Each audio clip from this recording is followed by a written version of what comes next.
Bien, ahí comenzamos a grabar. Voy a comenzar a compartirles pantalla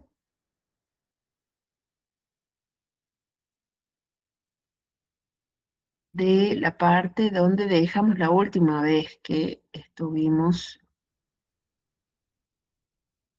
en clase, va, la semana pasada en realidad. Mm. ¿Se acuerdan lo que habíamos visto, lo que habíamos trabajado? Tenía que ver con qué era la imagen y hablábamos de esa representación mental que nosotros teníamos acerca de una determinada empresa, de un determinado objeto o de alguna determinada marca, ¿no? Luego habíamos hablado del posicionamiento, que tenía que ver con el lugar que ocupaba en la mente del público esa imagen o esa representación. Y luego habíamos hablado de la reputación, que tenía que ver con el valor que se le daba a esa imagen, ¿sí? Y esto basado en lo que tenía que ver con la promesa cumplida y con la experiencia que me brindaba esa organización, esa empresa como marca o como empresa en sí. ¿Se acuerdan que vimos también todo lo que era la forma de comportamiento que tienen las organizaciones para con el afuera y también para con las personas que integran la organización? Y cómo esas conductas que tienen corporativamente hacen ver o nos hacen pensar en un determinado tipo de cultura que luego se va a reflejar en la imagen. ¿Sí? Entonces es por eso que todos estos temas venían de la mano y se venían trabajando y pensando de esa mano, ¿no? Entonces cuando empezamos a trabajar estos conceptos como imagen, posicionamiento y reputación, los vamos a tomar como claves para poder trabajar las estrategias organizacionales y poder implementar con una mirada más amplia y más estratégica esto de ver más allá de la misión y todo lo que tiene nuestra organización, pensando también en estos tres constructos: en la imagen, el posicionamiento y la reputación, ¿sí? Como para poder transmitir esa cultura, ¿sí? Entonces, seguimos dentro de los niveles, dentro del nivel uno, pasamos a ver o pasamos a hablar a lo que se refiere con los canales de comunicación. Esto es, sí, sabemos qué es la imagen, que tiene que ver con cómo qué es lo que yo pienso, cuál es la representación que tengo en mi mente de una determinada marca u organización. Tengo el posicionamiento y tengo la reputación. Pero ¿cómo me llega a mí toda esa información que me brindan desde esa mirada o que permite que en mi mente yo pueda tener una imagen, un posicionamiento y una reputación? Y todo eso tiene que ver con los canales de comunicación corporativa, es decir, por dónde circula y por dónde me llega la información a mí para poder hablar y poder trabajar y poder crear en mi mente todos estos constructos de imagen, posicionamiento y reputación. Entonces acá empezamos a hablar de los canales de comunicación corporativa, que sigue estando, como les dije, dentro de lo que es el nivel uno de los artefactos que tenemos que mirar. Entonces, primero empezamos hablando de los niveles de comunicación que encontramos, ¿no? Entonces, para esto podemos decir que hay diferentes tipos de niveles: los medios masivos de comunicación, las relaciones interpersonales y la experiencia personal. Son los más conocidos y los más usados, ¿no? Eh, Van cambiando de acuerdo a el público al cual se quiere llegar o el público al cual se quiere conquistar para que se formen esos constructos, ¿no? Y empezamos hablando de los medios masivos de comunicación, y acá vemos que la comunicación es unidireccional, es decir, el emisor emite un mensaje pero no recibe retroalimentación. Entonces la comunicación va en una sola dirección, es indirecta y distante, ¿sí?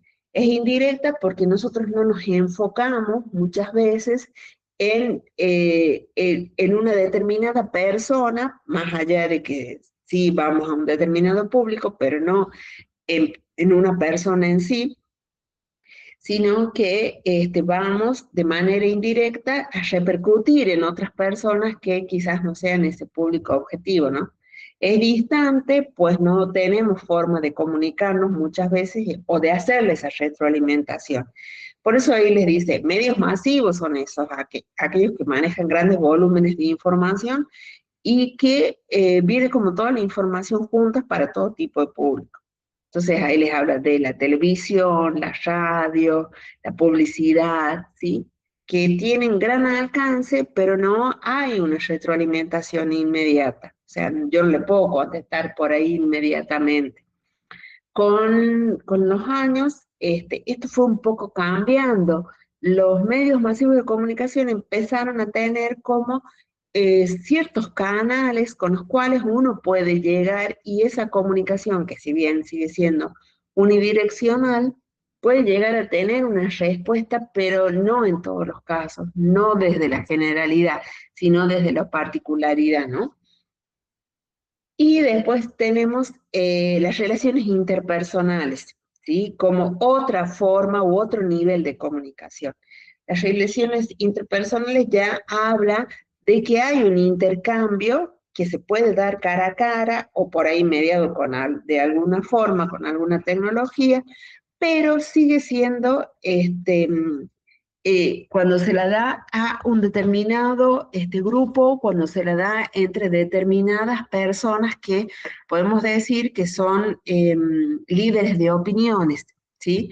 Que son a los cuales todos seguimos o con los que todos confiamos en su palabra, ¿no? En este caso sí puede ser una comunicación bidireccional porque es directa, porque es emocional, porque me lleva según la credibilidad que yo tenga de la persona que me está enviando este mensaje, poder tener una imagen y un posicionamiento y una reputación de una determinada marca, ¿sí? Pensándolo en esto de que por ahí yo puedo darle una retroalimentación, pero, pero por ahí no es simplemente la persona quien toma la decisión, es otra persona que es que es quien va a recibir o que es quien envía esa información, ¿sí? Es una comunicación bidireccional, se da entre ambos lados, ¿sí? Eh, produce posee mayor credibilidad e influencia personal, ¿sí? Muchas veces tiene que ver con el nivel de afinidad que yo tenga con la persona que me está dando el mensaje, quien me va a llevar a pensar el tipo de confianza que yo puedo establecer con esa persona. Y por último tenemos la experiencia personal, que tiene que ver ya cuando la propia persona llega a la organización y puede vivenciar de primera mano cómo es esa organización, ¿sí? Entonces, hay una comunicación bidireccional, ¿sí? Porque se da entre ambos lados, se puede haber una retroalimentación, es directa y es emocional también, y hay un contacto directo con la organización. Es lo que distingue a este nivel de comunicación como el más cercano, ¿sí? Y el que tiene mayor impacto en la percepción y en la reputación, porque tiene que ver con cuando yo llego a la organización como un cliente y yo misma evalúo cómo está dado, por ejemplo, la atención. Los medios masivos de comunicación es por ahí la publicidad que yo escucho y que me lleva a pensar que yendo a esta organización se va a resolver el problema que tengo. Las relaciones interpersonales tienen que ver cuando alguien de mi confianza me cuenta cómo fue su experiencia en esta organización y la experiencia personal tiene que ver cuando yo misma voy a esa organización y vivo mi propia experiencia de acuerdo a lo que siento cuando soy tratada, de acuerdo a lo que veo, de acuerdo a si esa organización satisface o no mis necesidades.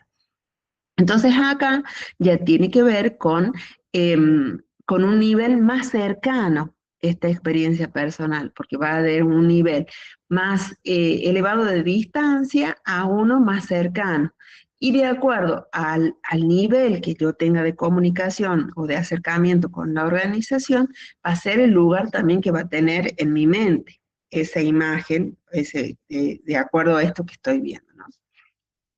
Bueno, acá uno por uno, lo que les decía, los medios masivos tienen como característica de que pueden ser un poco más alejados, transmiten mensajes comerciales, principalmente a través de la publicidad y de las promociones, o pueden ser también a través de las noticias, ¿sí?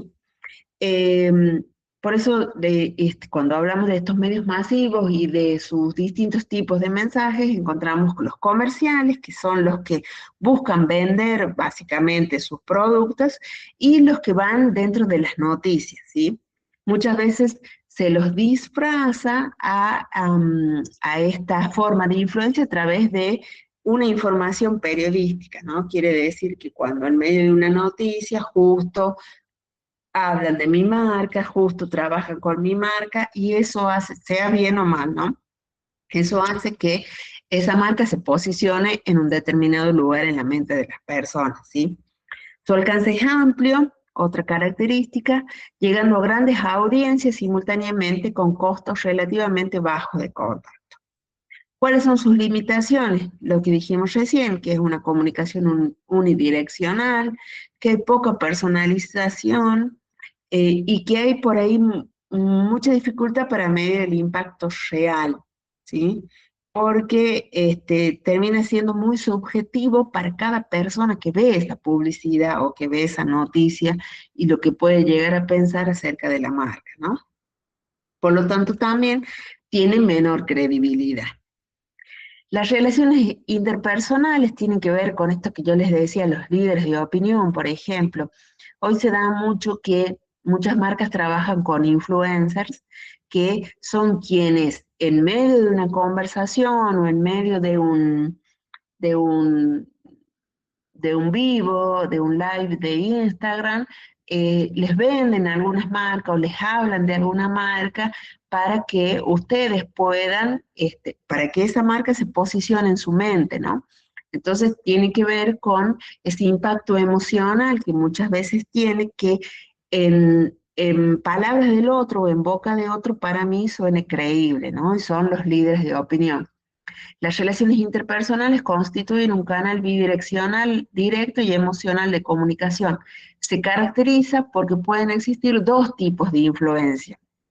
Una influencia informativa, que tiene que ver con el conocimiento y la experiencia que otros tienen sobre esos productos o servicios, ¿sí? La influencia, la influencia que es informativa está dentro de todo alineada con lo que otra persona, la experiencia de otra persona puede llegar a impactar en mi mente. Y la influencia normativa tiene que ver con la presión social y el deseo de conformidad con el grupo de referencia. Cuando todo un grupo opina de una determinada manera frente a algún producto o alguna marca, hace que inconscientemente muchas veces mi mente también vaya a posicionar esa marca o esa imagen de una determinada manera, ¿no? Y esa es la influencia normativa, digamos ya que que tiene que ver de acuerdo también a todos los distintos estímulos que tengamos del entorno referido a esa marca, ¿no? Entonces es otra forma de influenciarnos, ¿no? Los líderes de opinión juegan un rol fundamental como intermediarios entre los medios masivos y los públicos. Estos individuos filtran, interpretan y amplifican los mensajes, otorgándoles credibilidad y relevancia personal para sus círculos de influencia, ¿sí? Por eso se llaman influencers, porque son esos líderes de opinión que hacen como de intermediarios entre los mensajes que puede enviar la organización como organización propiamente dicha, como empresa, como marca, y la experiencia que pueda tener la persona como público. ¿Sí? Ellos son ese intermedio de confianza que ejerce cierta influencia para que una marca se posicione en una determinada parte de mi mente y tenga un valor para mí. Y la experiencia personal, como dijimos recién, tiene que ver con el contacto directo. Ya, digamos, cuando yo voy a la organización, este es el canal más poderoso de comunicación. ¿Sí? Cuando los públicos interactúan personalmente con la organización, generan percepciones auténticas basadas en vivencias reales. Ya no tiene que ver con un mensaje que me viene de afuera del contexto, no, soy yo teniendo esta experiencia dentro de la organización. El impacto en la reputación es inmediato. Experiencias positivas fortalecen la imagen corporativa, mientras que las negativas pueden deteriorarla significativamente.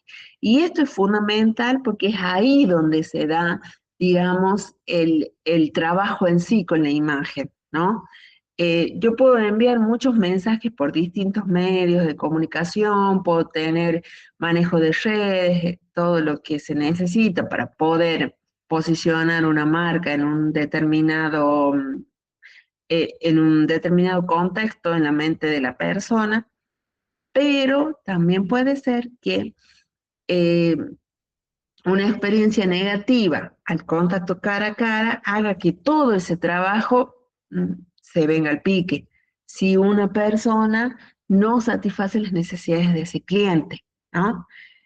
Porque a la vez también ese cliente que tuvo una experiencia negativa se convierte para cierto grupo en un líder de opinión y es quien va a crear influencia negativa en las demás personas, ¿no? Entonces, por eso es que siempre cuidamos mucho esta parte en el contacto cara a cara que tenemos con nuestro cliente, y tratamos de cuidar todo ese contexto. Vieron, por eso vimos todo lo que tiene que ver no solo con la comunicación y las palabras que usamos y la forma en la cual nos dirigimos a la persona, sino también con nuestras conductas.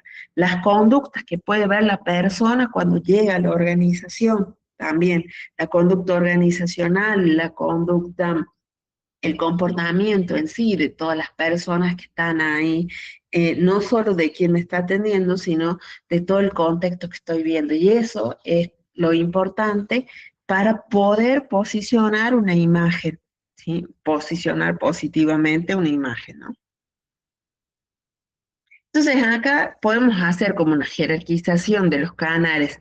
Y primero vamos a encontrar la experiencia personal, porque es la que nos va, lo que les decía recién, es la que tiene el mayor impacto en el posicionamiento de una imagen. Esta experiencia personal, de acuerdo a cómo la persona se haya sentido en esa organización, es la imagen, el constructo mental que va a formar y el lugar que le va a dar en su mente. Y a la vez va a poder replicar a las demás personas. Las relaciones interpersonales, en segundo lugar, ya hablando de cómo la palabra de uno u otro puede tener peso y puede hacer que una determinada imagen se posicione en mi mente. Los medios masivos de comunicación con menor impacto, pero también siguen ejerciendo en cierta forma esos impactos indirectos que hacen que ciertas marcas se posicionen en mi mente, ¿no? Cuando hablamos de como una conclusión clave, la cercanía y la bidireccional tienen que ver con el impacto de la comunicación. De acuerdo a cómo nosotros vamos sintiendo esa cercanía o esa forma de comunicarnos con la organización es como nosotros vamos a ir jerarquizando la experiencia que nosotros vamos a tener o jerarquizando la imagen que nosotros tenemos de esa organización. Bueno, este ya quedó medio viejito, pero lo seguimos hablando porque en el libro que ustedes tienen de Paul Capriotti, que es del año 2010, en el apunte, eh, él toma esto, aunque no tiene ya el impacto y el desarrollo que tiene hoy por hoy, esto de la comunicación 2.0, que es esto que yo les decía, la forma en la cual una persona puede postear una publicidad y yo puedo responderle, ¿sí? La forma en la que se da ese ida y vuelta, ese intercambio de comunicación que antes no pasaba, obviamente, ¿no? Eh, las publicidades nosotros las veíamos por la tele, pero no teníamos cómo responderles, salvo que le mandáramos una carta que nunca sabíamos si iba a leer la empresa. Pero hoy por hoy, una empresa, con todo el impacto que tienen las redes, una empresa postea algo y nosotros podemos conversar con esa empresa y a la vez también recibir una retroalimentación. Entonces, todo esto fue cambiando el Internet y el uso de las redes y la comunicación 2.0 fue cambiando todo esto y ya no somos meros receptores pasivos, sino que ya empezamos a ser activos participantes, como dice ahí, trabajando y contribuyendo a que a la organización o a la imagen de la organización, ¿no? Y este es como el impacto más grande que tuvo Internet y la comunicación 2.0, el pensar cómo ahora, hoy por hoy, las redes tienen tanto impacto que los mensajes de la organización nos llegan muy rápidamente, ¿no? ¿Cuáles son las características? Como ya dijimos, comunicación dialógica, ¿sí? Empezamos a conversar con la organización, simétrica, ¿sí? Hay un cierto poder entre los dos, ya no es que el pensar a hablar con una determinada empresa o con una determinada figura está muy lejos de mí, sino que ya puedo tener una cercanía. Hay una comunicación reticular, ¿sí? Todas estas redes están conectadas, interconectadas y van compartiendo diferentes informaciones y es personalizada, tienen que ver con muchos mensajes que son adaptados de acuerdo a cada una de las audiencias con las cuales les toca interactuar. Bueno, esto es lo que ya vimos. Otra cuestión muy importante que tiene que ver con, en cierta forma, con la consecuencia de esos canales de comunicación o algo que tengamos que atender, tiene que ver con los públicos que tengamos dentro de la organización, de nuestra organización, ¿no? Entonces, para esto empezamos a trabajar con el poder pensar y poder reconocer qué tipo de públicos tiene esta organización, porque pensemos una vez más que es una organización que tiene una determinada forma de cultura, una determinada cultura que se manifiesta a través de sus formas lingüísticas, de sus personajes simbólicos y de todos los comportamientos que tenga, que esa cultura, que todo eso que decimos, en cierta forma, construye un constructo mental en la mente de cada uno de nosotros y de nosotros que nos hace que no podamos, empezamos a tener una valoración acerca de ese tipo de organización, que es la imagen, ¿no? Entonces, para esto pensamos desde distintas miradas o de distintas teorías qué tipo de públicos podemos encontrar, ¿no? Entonces, viene la teoría situacional de los públicos, ¿sí? Que nos habla de que hay determinados tipos de públicos de acuerdo a las situaciones, ¿sí? O de acuerdo al momento en el cual estén pasando, ¿no? Y se caracteriza por estas tres cuestiones. El reconocimiento del problema, nosotros tenemos que saber y tener la capacidad de detectar si existe una situación problemática que requiere atención y que si las personas son capaces de darse cuenta qué es lo que buscan de esta organización para poder resolver sus necesidades.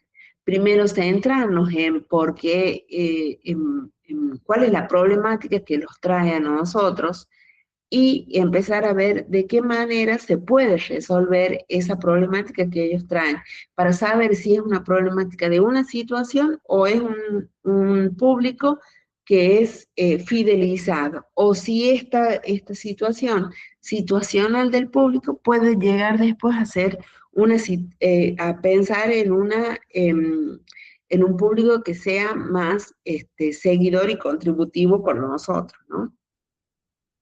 Reconocimiento de restricciones. tiene que ver con la percepción que pueden llegar a tener estos públicos y estos obstáculos que limitan la capacidad de acción, ¿sí? Cuando más restricciones tengamos, menor probabilidad de buscar información y de actuar sobre un problema identificado, ¿sí? Esta teoría situacional, cuando nos habla de esto, del tipo de público de acuerdo a la situación, vamos a también saber reconocerlo por sus restricciones.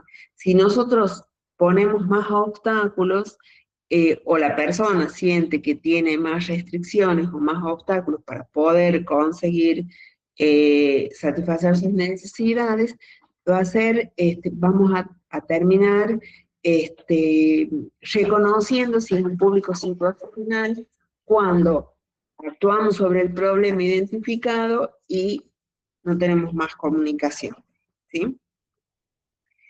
Y esto también trae otra característica importante, esta teoría situacional, que tiene que ver con el nivel de implicación. El nivel o el grado de conexión que tenga la persona con el problema me va a llevar a ver si la persona se va a encontrar más en unión con la organización o no, ¿sí? Entonces, por eso les dice que alta implicación genera mayor motivación para procesar la información y participar activamente en la comunicación sobre el tema, ¿sí?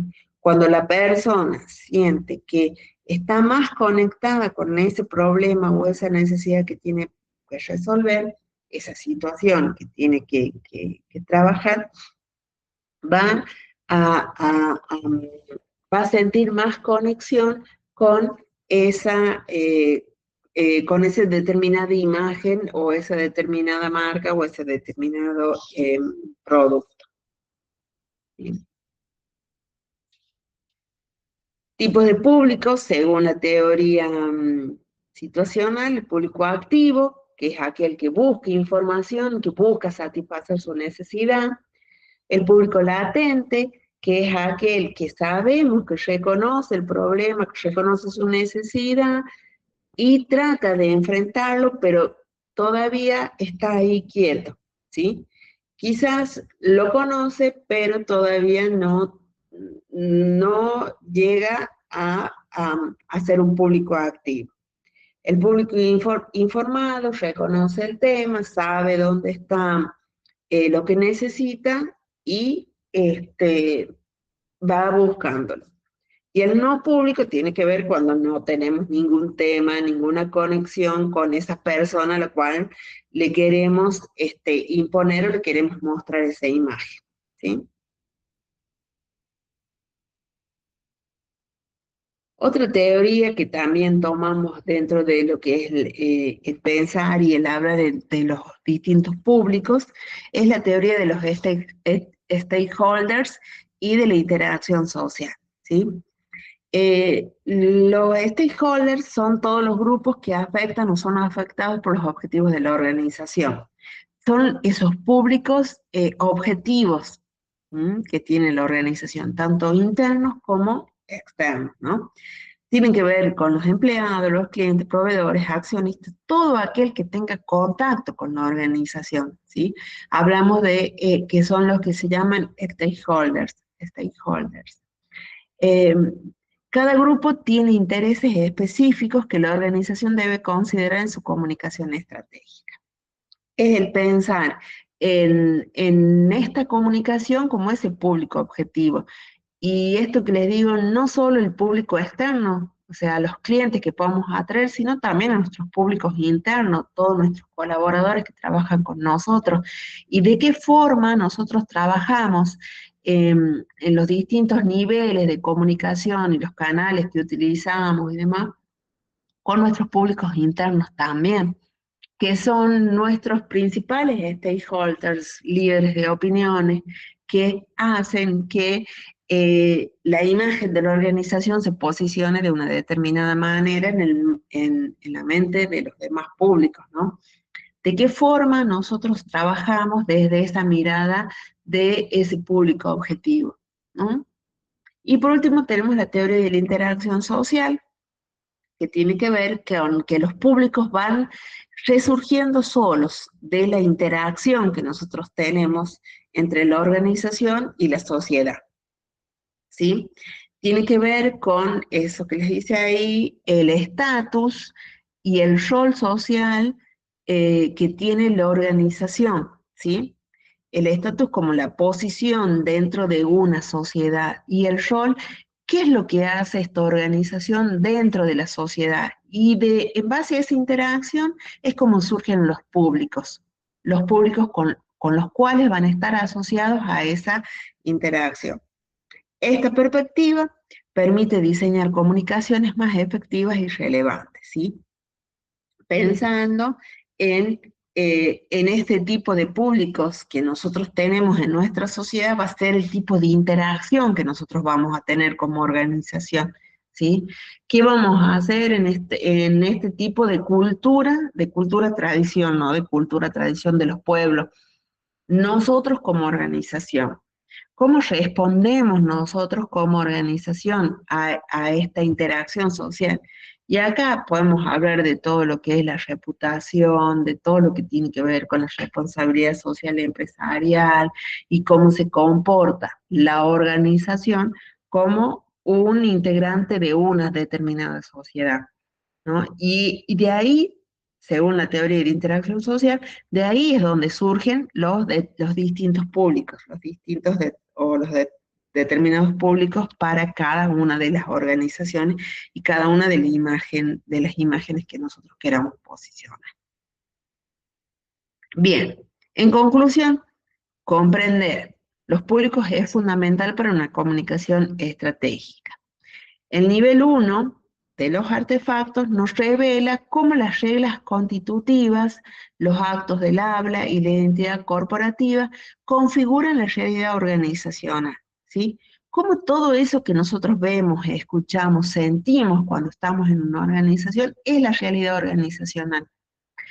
Luego, la imagen, el posicionamiento y la reputación dependen de la gestión que nosotros hagamos de esos elementos simbólicos, de la gestión coherente que hagamos de esos elementos simbólicos que son los que siente la persona cuando llega a nuestra organización. ¿Sí? De acuerdo a esto que la persona encuentra cuando llega a esa organización, esto que les digo, lo que ve, lo que siente, hace que en cierta forma todo eso que se viene trabajando en ese nivel uno sea esa realidad organizacional para esa persona. Los canales de comunicación evolucionan hacia modelos más dialógicos y participativos. Depende de la información que yo quiera brindar o de la posición que yo quiera tener en la mente de una persona, va a ser el tipo de canal que voy a utilizar y en función a esto, a qué diálogos quiero establecer y cuán participativos quiero que sea esa sociedad con esta imagen, con esta organización. Entonces, cuando dominamos estos conceptos, podemos diseñar estrategias que conecten auténticamente con cada tipo de público, ¿sí? Con cada uno de los públicos con los cuales nos toque trabajar, vamos a tener que aprender a utilizar el tipo de canal, los niveles, pensando en esto que les dije, en ese nivel uno tiene que ver con todo eso que para el público es la realidad organizacional, ¿no? Entonces, de eso depende también que nosotros podamos seguir trabajando eh, esa cultura, porque no se olviden que acá toda esa realidad organizacional tiene que ver con la cultura y con lo que la organización después va a pasar a mostrar, ¿no? Y ahí creo que termina. Mm, y ahí terminamos lo que es este nivel uno, y vamos a comenzar con lo que es el nivel 2 que tiene que ver con los valores fundamentales. Ay, no puedo salir de acá. Bueno, que tiene que ver con los valores, ¿no? Que un poco, en cierta forma, es de lo que estamos hablando siempre y todo el tiempo, cuando advertimos o cuando trabajamos distintas miradas que tenemos acerca de esta realidad organizacional.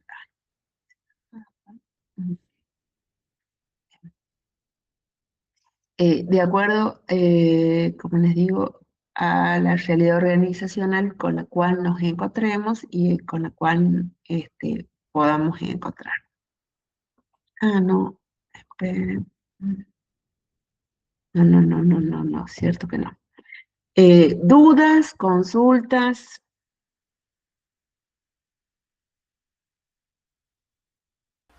No, profe, todo muy claro hasta acá. muy bien, bien, bien, me alegro que todos hayan entendido.